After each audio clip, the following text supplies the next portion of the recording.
ദൈനംദിന ജീവിതത്തിൽ അസുഖങ്ങൾക്ക് വേണ്ടി സ്ഥിരമായി ഉപയോഗിച്ചിരുന്ന ചില മരുന്നുകളാണ് ഇപ്പോൾ കേന്ദ്രം നിരോധിച്ചിരിക്കുന്നത്.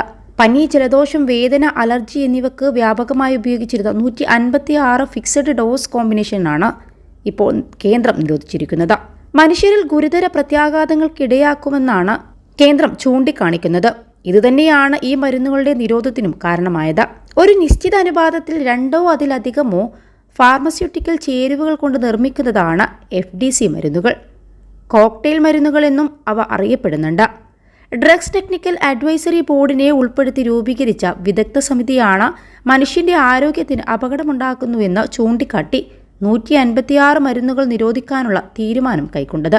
1940 ഡ്രഗ്സ് ആൻഡ് കോസ്മെറ്റിക്സ് നിയമത്തിലെ സെക്ഷൻ 26A പ്രകാരമാണ് ഇങ്ങനെയൊരു നിരോധനം ഏർപ്പെടുത്തിയത്.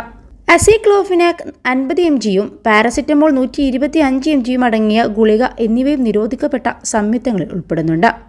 21 ലക്ഷത്തോളം സന്തുഷ്ടരായ ഉപഭോക്താക്കളും 2 ലക്ഷത്തോളം തിമിര ശസ്ത്രക്രിയകളും പൂർത്തിയാക്കിയ മലബാറിലെ ഏക കണ്ണാശുപത്രി Alsalama high hospital, hospital road, Perinthalmanna.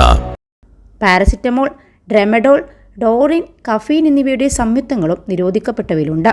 ഒന്നാമതായി മെഫെനാമിക് ആസിഡ് പ്ലസ് പാരസെറ്റമോൾ കുത്തിവെപ്പ്. രണ്ടാമതായി സെറ്റിറൈസിൻ HCl-ഉം കൂടെ പാരസെറ്റമോളും അതിനു കൂടെ ഫെനൈൽഫ്രിനും HCl-ഉം ചേർന്ന സംയുക്തം.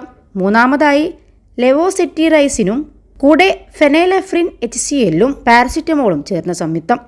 നാലാമതായി പാരസെറ്റമോളും ക്ലോർഫെനിറാമൈൻ മലേറ്റും ഫിനൈൽ പ്രൊപ്പനോലമൈനും ചേർന്ന സംയുക്തം.